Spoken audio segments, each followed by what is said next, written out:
Okay, so I made Bob the co-host, and if I could get a note taker, that'd be great. I'll help. Okay, thanks, Paris. All right. Good morning, everybody, or evening, or afternoon, or wherever you are in the world. Welcome to the September 11th edition of Contributor Experience. My name is Elsie Phillips, and I'll be hosting the call today. I want to start off the call by reminding everybody that we do have a code of conduct. The TLDR on that is just please be excellent to each other. Are there any new contributors on the call this morning that would like to introduce themselves?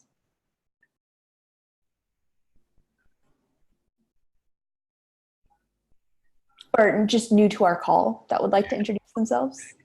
Oh, hi there. This is Jacob Palmer. I'm from the Linux Foundation. I am not a new contributor, but I was asked by Nikita, I think is her name. Nikita? Yeah. Yeah. I was asked to join this call to do a quick demo of the Easy CLA tool that we're thinking about implementing after the 16th. Oh, that'd be great. Thank you. Oh, absolutely. But of course, I will defer to any other business that you guys have. Great. So we'll have time for you at the end of the call, but we'll make sure that we'll save some time for that. Great, thanks. Okay. I'm also new. Hi everyone, Jorge here. I never get to make this call, so hi everyone. Welcome. Thanks for joining the call today.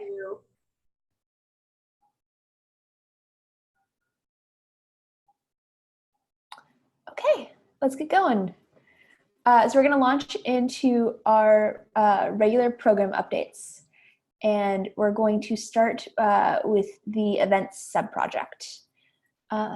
George, can you give us an update on office hours? No, just everything's scheduled. We're going like next week, I think. Or is it the week after? It's next week. Yes. Sorry. Great. Yeah, we're fine. Sorry. Okay. Great. And then the community meeting, do you need anything for that? Are we good? Still need hosts. We don't have enough hosts. But I'm hosting this week, but next week is release, the release postmortem or whatever they call it. Sorry. So we still have time to get more hosts. If people want to help, I would appreciate it. Okay. And you then said postmortem, and then I forgot. It's retrospective. Yeah, thank you. Yes, that's the word I'm looking for. Yes. Mm-hmm. And then we might, I don't know if we want to discuss this later on in this meeting, but we have an issue open about maybe changing the formatting of the meeting or whatever, make it easier. So we could talk about that. I don't know, but probably not during this part. Yeah, do we want to save that for the discussion at the end? Do you want to make a note of that in the open mic discussion-y section? That way we except forget. Josh isn't here, so I don't know. I guess I'll see how the meeting goes, and then we can. I know Josh had strong opinions. That's why I'd like to. Oh, okay. Share it. Yeah. Okay. He's at DevOps days and won't be around. Contributor summits, Paris. Registration is live. Woo. Tell your friends immediately, kind of thing. If you work for a large employer, please forward the link around. As of yesterday, we already had like over 100 RSVPs. The capacity is 450. Again, please tell your friends. We're going to update Kubernetes dev mailing list weekly until the show. With both capacity numbers and any other information that is necessary for folks. The schedule will be released sometime in the beginning of October. And that's pretty much it for the Contributor Summit. But on a meta request, we do have a SIG meet and greet in the afternoon that Dawn's running and other folks and Jason and some other contributors. We need 2 contributor experience reps. I will indeed be there to help you. I'll be around the table, but I'd like to have 2 dedicated folks there on site that are only doing SIG meet and greet and no other duties for the contributor summit. Do I have any takers here? And or would you like me to describe what the SIG meet and greet is or have Dawn do it? I'm happy to volunteer for one of those slots. Awesome. And if you would like to do an explanation, or Dawn, that'd be great to have. Dawn, you take it away. I'm going to take some notes. Yeah, sure. So the SIG meet and greet basically is the place where the SIGs can talk to both new and existing contributors about what it is that they do. And the people who are interested in contributing to that SIG can come to the table. They can ask questions. They can talk about what it's like to participate in that SIG. So from the SIG side, it's sort of a recruiting time. And from the individual side, both new contributors, it's for new contributors who've just gone through the workshop, can approach SIGs they might be interested in, learn more about them. Also, existing contributors who maybe contribute to other SIGs but are interested in another area can talk to another SIG and see what it's like to contribute. Cool. So should be pretty cool. It'll be about an hour, but we need people to sit at the Contribex table and talk about what it's like to participate in Contribex. And I will drop the, there's actually a form that we want you to fill out so that we can keep track of all of the people who have agreed to participate. And I will send you the link to that form. Cool. Tim, I also saw that your hand was raised. Yeah, I will be there. Were you volunteering, or did you have like a question? I'll be there. Nothing else officially at this point on my schedule other than the SIG meet and greet. So I'll be there for SIG release and on the LTS working group, and can rep Contribex also if we put the little signs at the same table or whatever it is. Happy to do that. Okay, let's also try another. We're asking people to only represent one single SIG or working group, because they are going to be at different tables and we just can't coordinate matching people up. Okay. I'll put you down, Tim, though, as maybe for Contribex, but possible SIG release too, just so I have record of it in case we're in a bind. Yeah, we're keeping track of all of the people who volunteered in the issue, which I will also link in the notes along with the Google form. All right. And then anybody that's watching the recording, reach out to us in Contribex Slack, and we can get you all the info you need. That's it for contributor summits. Questions, concerns, comments, how we can make this better, etc. I'm all ears. All right. I hope to see everyone there. Okay, thanks. Okay, steering committee election, George. Not much to updates. I mean, I'm assuming everyone's reading the updates I'm sending to Kate Steph. The deadline, today is actually our first deadline. The election's like less than a month away. So all bios for all the people running and Voter exceptions. And the voter exception forms. Yeah. So those should all be closed out by the end of the day. I sent a reminder yesterday, 24 hours early, to remind everybody.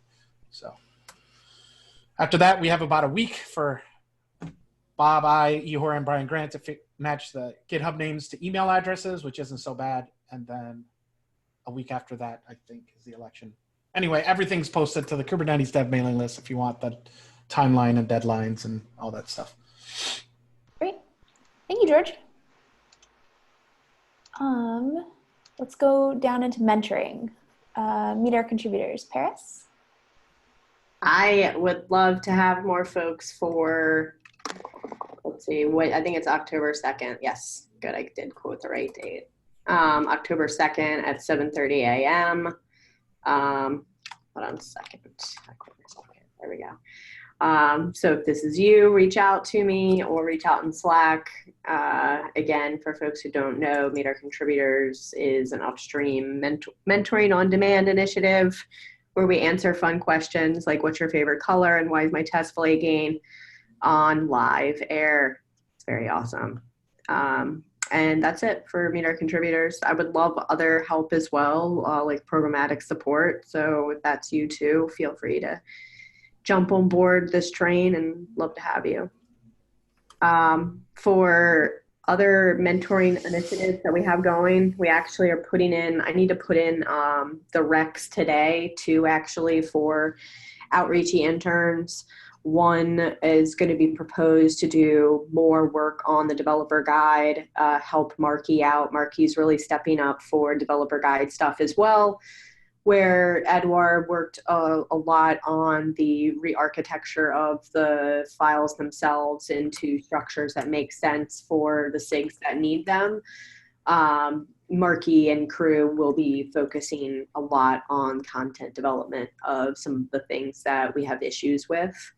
And then the other rec that's going to go in will be for the contributor site for some front-end help as well as technical writing help. I'm going to try my hardest to get those out today. If anybody wants to help me write those, I would love help, but otherwise they'll go out very late this afternoon. What does this mean for you as the individual contributor on the line right now? This means we're going to get a lot of people who are applying to Outreachy, and in order to apply to Outreachy, you have to do a first PR. So if anybody listening could throw down good first issues as well as help wanted during that time period, not necessarily now because you know they'll get eaten by all of our awesome new contributors, but at that time period, and then we'll push everybody into the Outreachy apps Slack channel, and that's where we'll do sort of mentor triage, as we call it, and help people along their contributor journey while they're making an Outreachy contribution. So cool things are on the front here. We also need to make sure that all of the GSOC students have a demo slot at the community meeting. I don't necessarily think we have any owners on that, but I will take that as an owner if we don't have one. And then other mentoring stuff. Marky is also stepping up to help me with some of the issue triage related to mentoring because I put gigantic issues into GitHub and they need to be tasked out and chunked down a little bit better and sliced up a little bit. So thanks to Marky for that. Really appreciate it. And I think that's it for mentoring. That was a lot. Sorry. Isn't one of the GSOC students demoing this Thursday? Yep, but we had a few of them, so I just need to make sure all right. They're all in the line. We had one last week as well. Awesome. Yeah, I know there was 2 in a row. Cool. Okay. All right, so that's even better than that. Like, I think that leaves us with like 2 to 3 more. I have no idea who it is, so I'll chase Nikita down because that's like tomorrow. She is at an offsite this week, so it might be hard to get a hold of. Okay. Okay. Community management. Back to Paris. Need to know email. Does anybody have anything for her? I've got 3 things ready to roll now, which means that a chair email will go out today because we have at least 3. So all of them, of course, pertain to the contributor summit because that's probably the thing that is most intricate right now, if you will, with the most moving parts in the community. But if anybody else has anything that the chairs need to know immediately, please include it in that as either a comment or a suggestion or something, and we'll get that out today. Beautiful. Okay. Is the APAC coordinator on the call or somebody from that group on the call? I don't think Yang's on, and I don't think Nikita is on either, but I know that they are doing really cool stuff. There's actually an APAC meeting, a planning meeting on the contributor experience meeting notes right before this, the August 29th. So you can see some of the stuff that they're up to. They're talking about the Kubernetes summits in Seoul and Sydney, possibly doing new contributor workshops there, which is a really good idea. So if anybody here is interested in helping that APAC team, that would be awesome, and I'm sure they would love your help. But they take wonderful notes, and we're in the meeting doc if anybody wants to check that out. Cool beans. Okay. Jumping down to GitHub management. Who would like to speak to that? Yes, I forgot to remind you. I was just like an FYI for this group that I put up a PR that will change GitHub assignees, or a proposal that would change GitHub assignees to only have one assignee. Sort of this idea that we should have one person that's responsible for a PR rather than having two, each one of which points to the other when they are asked why they didn't do anything. And I am the most guilty person of all of pointing to the other person. So that if people have comments, I think it would be great to just draw attention to that, and please chime in on that. And we're having good discussion already on there.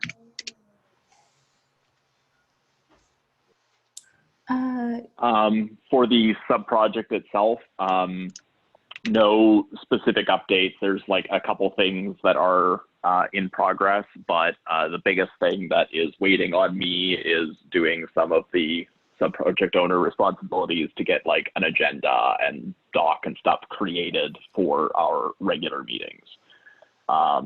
But no specific updates for this group yet. Okay.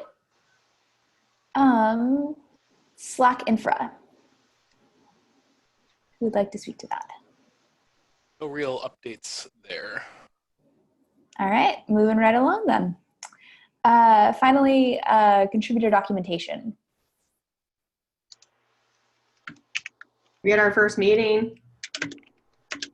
Woo! I know. I'm not hearing any other excitement, so I'm going to take that as. I gave a thumbs up or a fist up. No, we had our first meeting. It was actually really great. We did a lot of issue triage, which I know most people think is boring, but we got stuff on a board.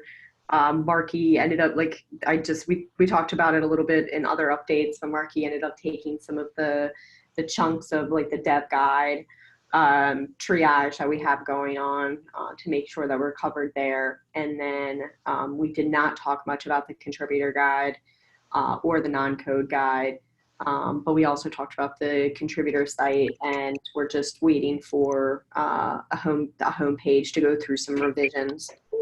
Light just went off. I guess I'm a ghost. I'm dead. And that's really it for what happened in that meeting. Does anybody else have anything updates as to what they're doing for each one of those guides, the contributor guide, the developer guide, or the non-code guide? For the developer guide, I had a meeting with Eduardo to sort of go over he has a large body of work that he did on this, and to sort of quantify everything there, and then sort of get all of the other issues that are sort of around this and start linking them all together. I started that. I also started a document that I've linked in the umbrella issue to start tying all this together, and then start to do the actual documentation. I'm super pumped. Thanks again. I think I said this like 80 times, but I think this is one of the important pieces to our SIG, is we make sure that all of our contributor documentation is like P0. And this is greatly helping the tragedy of the commons. So really appreciate your help here. Thank you for the opportunity. Thank everybody else for the opportunity. Anybody else for guide stuff?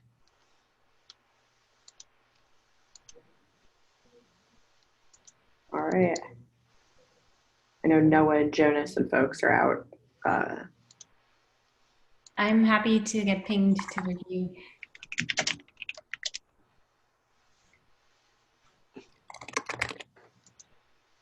Okay.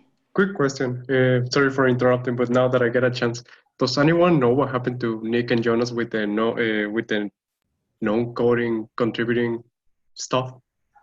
I think they have been taking a hiatus for just like other reasons and assignments and things like that. But the work is now rolling into the contributor documentation meeting so that we can all talk about all of the guides at the same time and all the documentation at the same time. So we don't have like 40 individual meetings.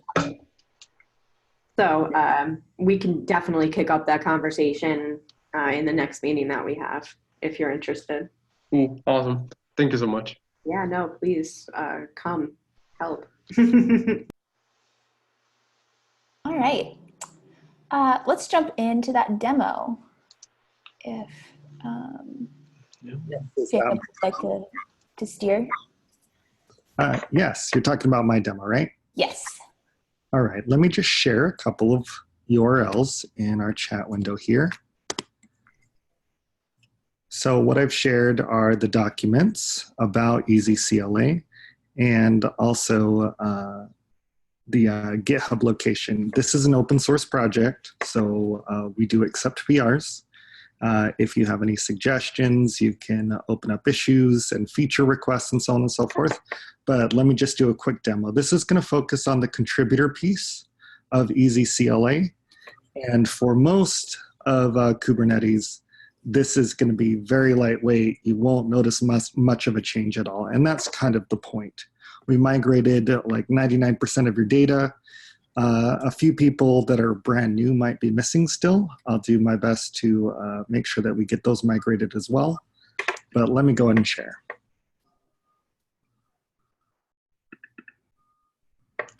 All right, so this is just a very basic pull request on a repo that is checked by EasyCLA. I'm going to complete the pull request. This person should pass all the checks because they were migrated, and this is just generally what you'd see. Just as easy as that. No action on your part whatsoever. This is going to replace the existing CLA bot that I believe is implemented through webhooks on your repos. So after the 16th, which I believe is a major deployment for you guys, we will work on transitioning this to EasyCLA. Any questions so far? I'm just going to go through a negative use case where we don't have a signed CLA for you yet. So this I've already attempted to do the merge.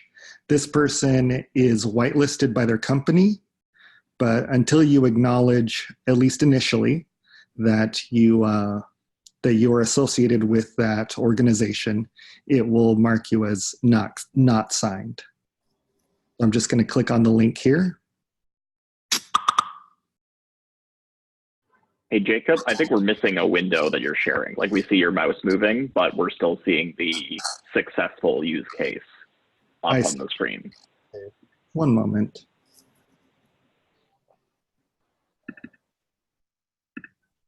Is that any better? Let me go back. Yep, can see it. Okay, great. Yeah, I see the contributor console or whatever. Okay, so this is the response to the pull request that has not passed the EasyCLA check. This person is whitelisted by their company, but they have not confirmed that they are still a part of that organization. So they just click on the link. Then it directs them to this console. They would select corporate if they're associated with a company. If they're just contributing on their own, not under any kind of organization, they would click individual. In this case, we're going to click corporate. And then you search for your company. My company is Most Awesome.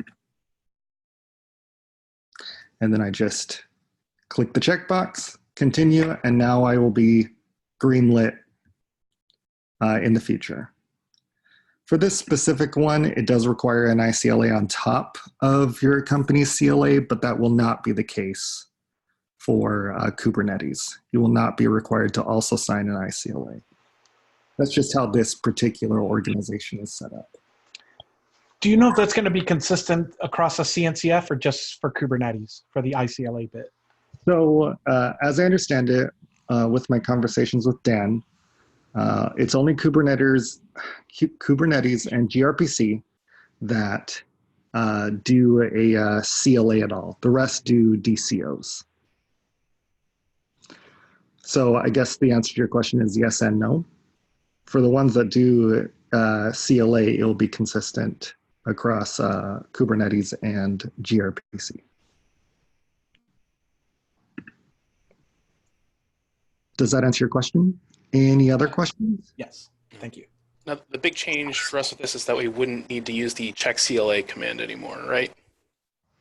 Right, you wouldn't have to do that. Once they sign the CLA or they acknowledge that they are still affiliated with that company, then it would run the recheck automatically. The So for context, it actually just doesn't change anything with the check CLA command. So the check CLA command is a prowl command specifically. And what it does is it looks for the status context and associates the right label to it, because the CLA status will still come in as like a commit status, but tide and everything else is set up to use labels. So check CLA will still be a thing if like we drop webhook and things are desync between the two. So we'll still need that. The major difference, as far as I understand it, is the backend thing that is reporting the context is open source now, as opposed to the previous closed source Linux Foundation check. I'm interested, Jacob, I'm sorry, I have a few questions. So I'm interested, where is the database for this stored? Like, where is the listing of who has signed a CLA? That is in our Amazon Web Services Dynamo database. Okay, so the source code for this is public, but the database of who has signed a CLA, I'm guessing, is still private to the Linux Foundation. Is that correct? It is private. However, we do have a project manager that will allow you to view who has signed and who has not. Okay. And I know, so like you and I, like you had done like a private demo for me a few months ago. And there was some questions around how we were associating users and such, because there was like the old database, there was a mix of like, in some cases it used the GitHub handle, in some cases it was also checking the email address assigned to the commit. How is this checking, and who is it checking against? Like, is it checking the email addresses on the commits, or is it strictly checking like the user who opened the pull request? Like, how is that logic working? So it checks everybody that's associated with the PR. So it could be multiple people, it could be multiple PRs. So when you do the commit, then it's going to check to see if you're covered by a CLA either by your email address. If it can't find your email address, it will look for your GitHub ID. We have almost all of your GitHub IDs. So it'll check that list as well. And then if it doesn't find anything, it will also check the white lists. So are you associated with the company and this project?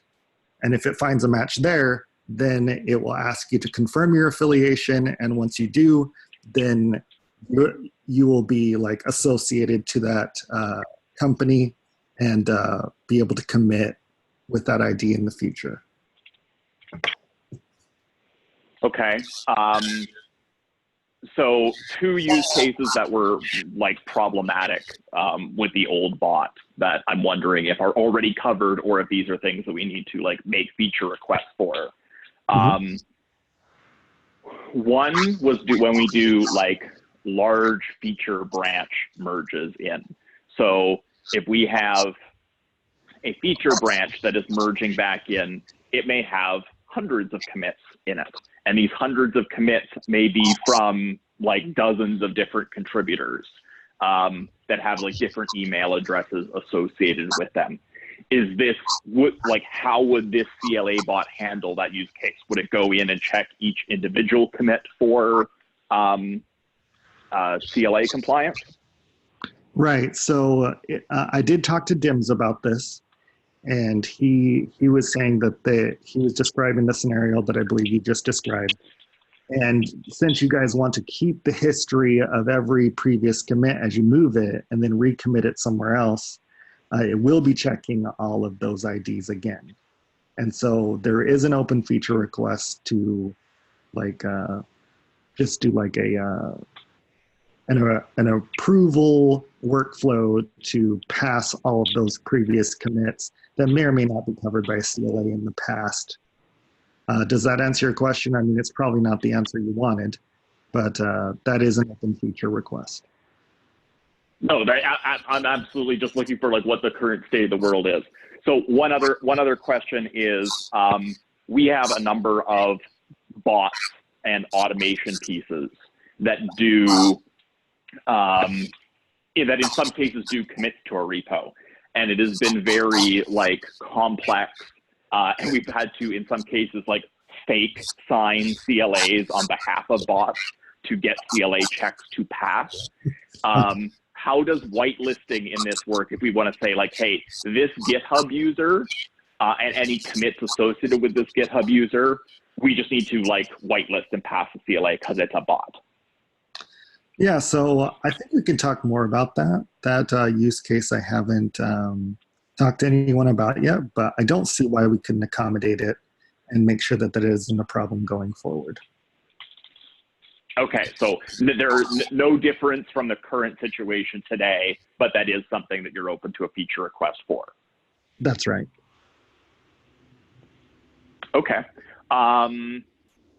Last question, putting on a different hat now. So from the GitHub admin side, what does it look like as far as the installation of this and switching over from the current CLA context? So for gRPC has already adopted EasyCLA. I managed almost all of that. So somebody promoted me temporarily to admin. I removed the webhooks for the existing CLA bot, and then I installed the EasyCLA application, and then added all the repos that you guys want to have CLA checks for to the list on the project console. So I can teach you how to do that. I can direct you guys to documentation how to do that, or I can handle that for you. Okay, yeah, we'd definitely be looking for either like documentation or a demo. Something that I picked up there, like, do we need to manually go and speak to either you or use an admin panel for the CLA every time we add a new repo? So it is an open feature request that still might need to be migrated from Jira, but the ability to add all future repos automatically, that is an open feature request that is not supported yet. Okay. Yeah, we'll have to look at that. We add repos all the time. So that will definitely be like something that we want to look at what that workflow looks like. And depending on how that workflow looks like, that may be a blocker for us. But otherwise, very happy that we are moving to an open source solution and looking forward to getting this up and running. All right, great. So I did share 3 links in the chat. So the first one is the docs. There's a lot of documentation there. And there are like adding additional repos, there are steps and screenshots in there. But I can certainly do a demo, I can record it, and so on and so forth.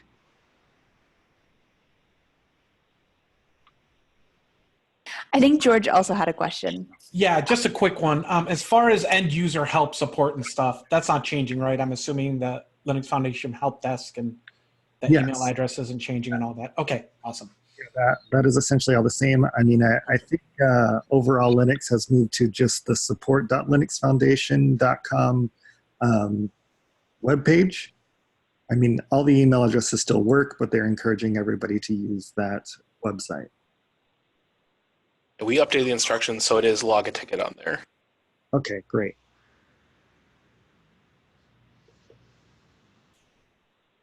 Okay, any other questions?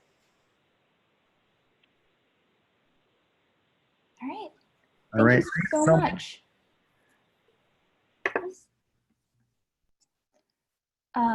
Okay. George, did you want to talk about the community meeting on this call, or do you want to wait until Josh is back? I think I want to wait until Josh. In the meantime, I'll try to find the demo for tomorrow. If anyone knows anything about a GSOC student. Okay. And I can talk to you. Okay, great. Does anybody have anything else that they would like to discuss? Can we talk about the PR that Justin put in for the test info stuff? Yes. Is Justin still on the call? I don't think so. I'm super curious about this one too, and I'm curious to see what it would take to get consensus. Christoph, what are your thoughts here? I mean, this is something that I feel like routinely comes up on surveys. Like, we have data. I feel like from the voice of contributors, like, this is a major pain point, and Justin just submitted code as king. So I'm wondering what it would take for us to get like a large percentage of community consensus around this. Yeah, so this particular option is not one that is, like, we can't put up a trial balloon and try it on a couple repos and try and gather data. It's a global option for PROW. So if we change this from 2 to 1, we're literally changing it across the board. I wish there's some of these topics that I just wish we had more, like, there's specific data questions that I would have that would that I feel like would drive the answer. But like pouring through the data to gather them just takes a long time, and it's time that I personally do not have. But the questions specifically that come to mind here are like, so we had it at 1 reviewer per PR. And when we had it at 1 reviewer per PR, there was certain features that we didn't have before. So we have vacation status and stuff now that we didn't have before, but we were finding response times really low, and contributors didn't know how to get attention to their PR if that one person was not responding. So then that is literally the reason why we flipped it up to 2, because then there were 2 people that they could ping, and the likelihood of like them, at pinging 2 different people, and neither of them, like, it just increased the chances that somebody would respond when they're like, hey, why isn't my PR getting attention? I think, like, to me, so if this were like a company, if Kubernetes was a company, I would be telling all my employees that, hey, you need to take ownership. If you're assigned to something, even if like there's 2 people assigned, if you unassign yourself from it, you can't just unassign yourself and leave it be. You need to like make sure that somebody owns the particular thing that you got assigned to. It's tougher in open source. Changing this, like, basically my gut tells me, like, changing this from 2 to 1, it'll have an effect, but I don't necessarily know if it'll have the desired effect, because I don't know whether, like, again, the person who gets assigned will be responsive to things, and it limits from the contributor side. Then you just have 1 person to ping, and if that person isn't responsive, like, getting responses on PRs is like, it's still a problem. I just don't know, like, and I can definitely like see that it's a problem, but I don't know if this particular change will have a positive effect or a negative effect. I just don't have enough data and numbers. So why don't we use the contributor summit to our advantage here? Like, I feel like every conversation that we have gotten in over the last year about anything that's project wide has been hell. And I want to fix that. And because I feel like we're missing out on amazing opportunities to have streamlined services, because everybody just does like a thing, and then also like the bots and stuff don't necessarily talk to their thing, or like whatever it is, right? So why can't we have some well-structured, facilitated conversations at the Contributor Summit to get us to some of these conclusions? I can even hire us a facilitator, because I feel like some of these over the last 2.5 years that I've been around are just constantly reoccurring, y'all. And like, we've got to address them at some point. And like, we should address them with a statement as to like why we don't do it certain ways and why we do it certain ways, instead of like what we usually say, which is we just don't have the data. Sorry, I may just be missing a hop there, Paris, and I apologize if I missed something. It seems like we went from talking about a very specific thing to now you're talking like big picture stuff and like driving project-wide changes. I'm missing the hop there. Like what is the problem? The hop is I want us to be able to get to consensus quicker for project-wide things like this. And we have these events, like these contributor summits, where we all get together and we can have discussions that would lead us to consensus faster, or at least get everybody on the same page with us. And I don't feel like this issue is a problem of consensus. There are other issues where consensus and reaching consensus on a particular topic is a problem. This one in particular, I don't feel like is a consensus issue. If we felt like, literally, if we felt as contributor experience that this was like a positive change and we knew that this was going to be a positive change and we gave it a thumbs up that it was going to be a positive change, I could have this out next week. And I'm asking, how do we get there? Like, how do we get there? Like, because I'm using this as just an example. Like, this is like only an example. So that's where the jump is. I'm saying that I see this type of thing come forward a lot.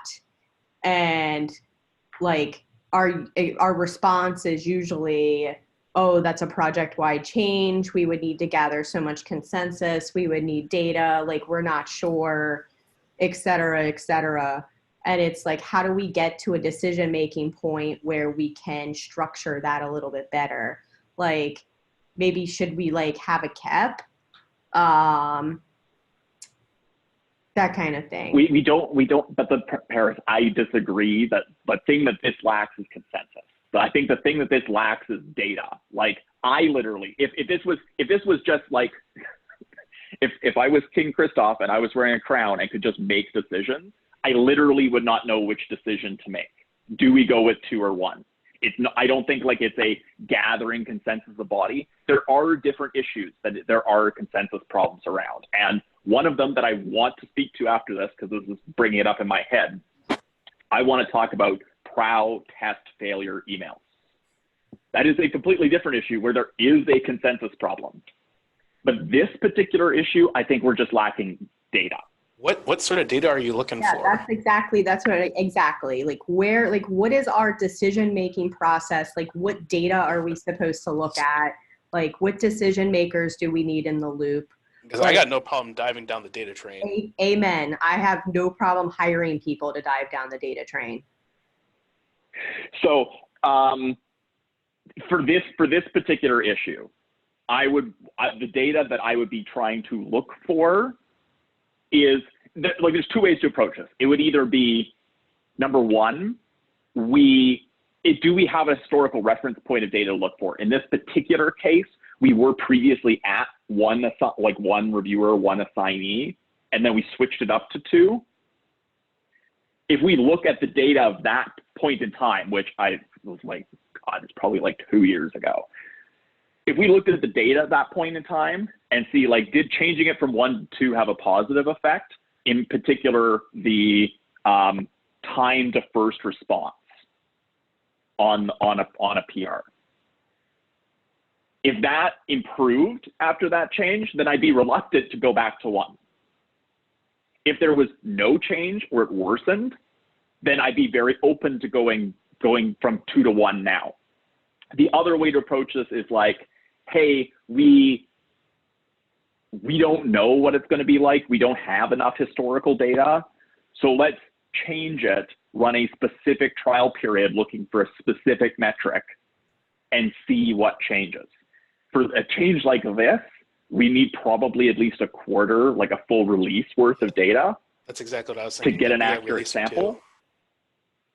But that would be the other way where we could, like, if we were tracking that, it's like, this is the metric we're looking for. We're going to do it for a quarter. And then based on the data, we're either going to keep it at 1 or keep it at 2. The thing that I don't necessarily like is like change for change's sake, and we just don't know if it's going to affect positively or negatively the contributor base. Because literally we could change it, and then 3 months from now somebody says like, hey, this is a problem, we should change it up to 2, and here's all the good, really good reasons to change it back to 2, and then we change it again. And that's why I'm a fan of talking about this too at the contributor summit, because I want other people to know how we make these decisions. Like, this is the important piece, because we tell people no, or we don't tell them anything at all, and then it kind of leaves people hanging and feeling unheard.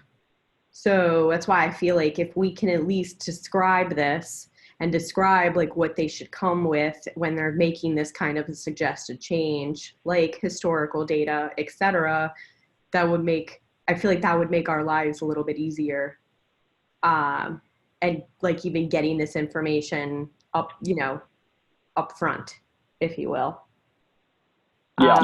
And then also this idea of like SIGs just not being in the loop with us with changes too constantly comes up too. And like, that's why I'm trying to figure out how we can use this contributor summit to answer all of these kind of like, how can we make project-wide changes without either getting people super upset because they didn't hear about it, or getting people super upset because we moved so slow on their problems. So it's like, how can we meet folks in the middle, right? So that's why I'm like trying to creatively think about this Contribex session that we could do that's like a discussion session that would be facilitated. And our end goal here would be getting maybe even like SIGs to create like Contribex liaison roles within their SIG so that they can watch for breaking changes and watch for project-wide changes and stuff like that, to where we could like communicate a little bit better as well. So that's where I'm going. Like, I use this as an example because this has been on my mind, like this, not this PR, like Justin's PR and specifically, but like as it relates to the contributor summit and like how we're going to like get value out of this from a contributor experience perspective. So this was just the catalyst, but I was like, oh, great, good entry. So that's where I am right now. No, we don't need any answer on this at this point in time. But like in the next week or so, I'm going to try to figure out what we can serve from like a session perspective that will be valuable. Like, I'm thinking in my head, like the perfect title would be something like, why we can't have nice things project wide. So a couple quick thoughts. I like the idea of driving a session around this at the contributor summit. Yeah.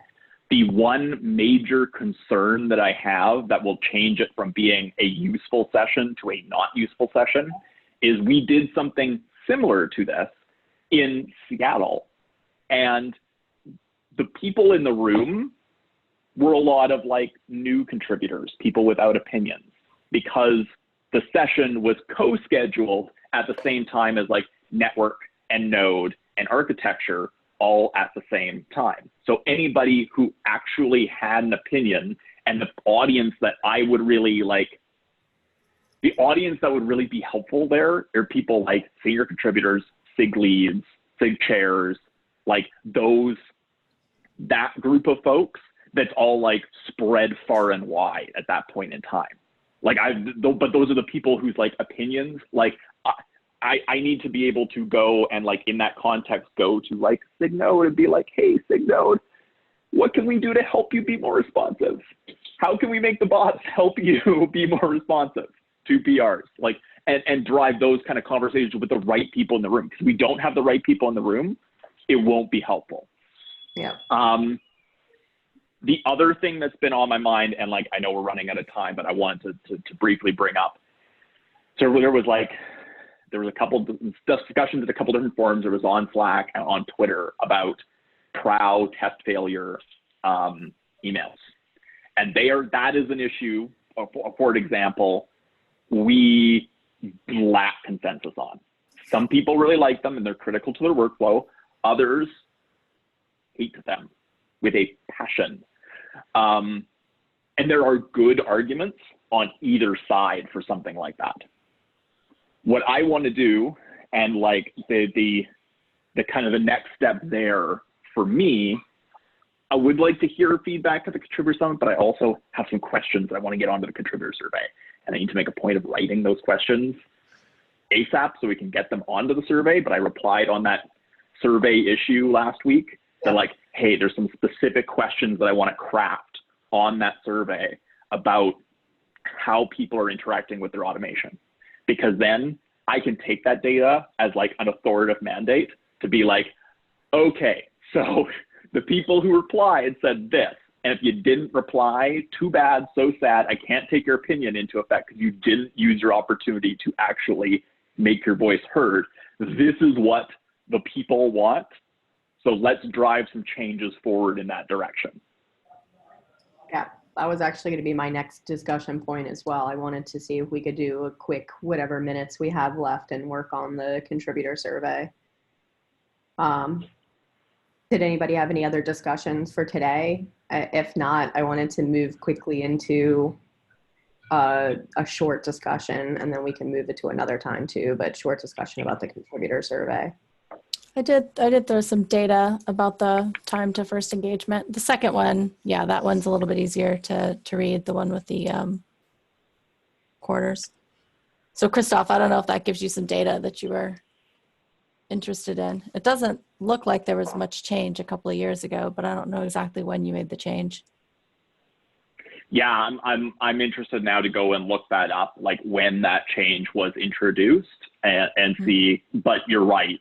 Like no matter what, the time to first engagement is like very unchanging there.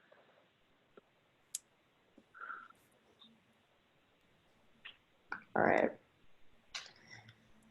Thanks, Dawn, for that too, by the way. No worries. Our data connoisseur, secret data connoisseur over there. I'm a data fan, not gonna lie. I am. Well, I went in a rabbit hole yesterday, literally for an hour on nothing. I was like, damn it, I want my life back. Anyway. Yeah, I'm actually taking a machine learning course right now on Coursera just for fun. Yeah, that's not how I want to. That's not how I want to spend my weekend. All right. So I wanted to talk about this. I am going to start the build from both the retro that we had and also the questions that we did last time. And then what I'm going to do is assign owners per questions, not because they need an owner per question, but just because they need at least an eyeball per question. Like Josh has some stuff that he wanted to change for the community meeting discussion. And then Christoph, as Christoph just mentioned, had some things for test infra and PROW and stuff like that. The list of questions that we asked are right here conveniently.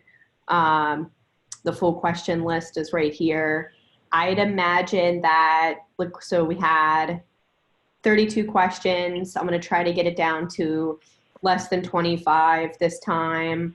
And also I would guess like half of them will probably stay because at least half of them are a lot of demographic stuff. So we should start to collect trends, which will be nice, especially like, does your employer support your upstream adventures, stuff like that. The things that I wanted to talk about like in the next 5 minutes really quickly are the things that talk about our priorities, like what we're discussing right now. And then like some of this tooling stuff, like do you find the tooling useful? Like should we ask those kinds of questions? In the retro, in the issue itself, back here, some of those questions ended up actually being the weakest from a response section. And when I say weakest, I mean there wasn't a clear trend. So I'm wondering if that means we need to like reword the question, or if that just means everybody has beef to pick with every one of those bots, or if everybody loves everything. So like that's according to the data analysts that I had look at it, that's what they said about some of the questions. They were like, they either love it, hate it, or everybody loves something or hates something different. So yeah, and that's Crystal shaking his head because like that's kind of the responses that we get usually as well. But like, okay, like if that's the case, then we at least need to like say that, let's say that publicly. Like, hey, our community can't come to a consensus on this very issue. And that's why like the questions that I want to craft around that section, like I will take responsibility for all the tooling type questions and like GitHub type questions. I'll take owner and responsibility for those, because I want to word them very specifically so that hopefully we can get like a clear direction out of it. Okay. This is gonna sound like now-ish, but can we do it by next Friday? Because the reason a week and a half from now? Yeah, the reason why I'm asking is because we could legitimately have this data by Contributor Summit. And I can even get it analyzed for us by Contributor Summit. So then we could not only have like data that's driving the discussions, but then we could also have like a sort of a like level set everybody about our contributor base in the very beginning of the summit itself, like in the welcome, which is something that I was super interested in. So I like, as far as me getting the questions that I need to get written in there, yes, I can do that. Yes, yep. I will commit to that. I'm saying that it looks like it's about 3 to 4 questions on you total, like that are very tooling specific. Yeah, I'm probably like the existing questions that are in there, I will probably just drop completely and rewrite. And I may have up to like I maybe 5 or 6 total, because I also need some specific about crowd testing comments, but I will keep it between 3 to 6 questions that I want to ask. And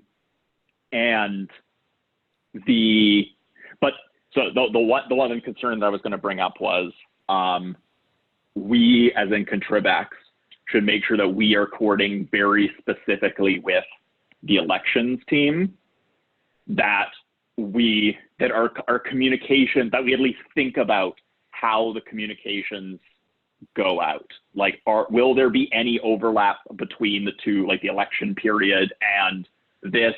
Would tying them to each other either boost our responsiveness of the contributor survey, or would it potentially like drown out if there's a lot of communication? Like, I don't know what the answers to that are, but at least we should think about and coordinate between those two groups if we are sending out like 2 separate things to our entire contributor base.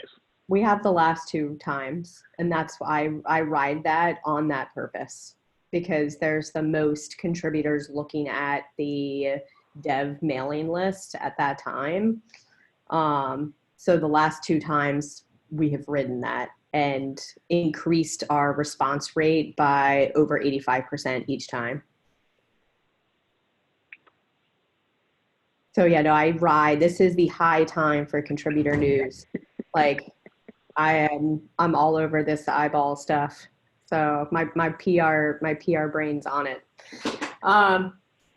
So like, I know it's 10:30. I want to get this one question out of the way. That this is where the priority comes in. I'll show you. Hold on. It is yes, 21. Some of the major projects we're working on are listed below. Check one that is the most important to you. This is the one where we actually had very good data on it, and this is where we can really start to prioritize where we need to put resources on, and even help with triage, like getting priority stuff like done. Because this is, again, what people think we should be doing, and like getting, like, obviously we know what we need to be doing. So this is kind of that like meet in the middle question. So if there's anything on here that isn't listed, like, let's think about listing it, and that's it. So again, you'll, in the next week, we'll hopefully have all of the questions that we want to ask. And then we'll have at least by next Wednesday owners for all of these questions and get them checked out. Cool. All right, that's it for me. Great. All right. Thank you, everybody.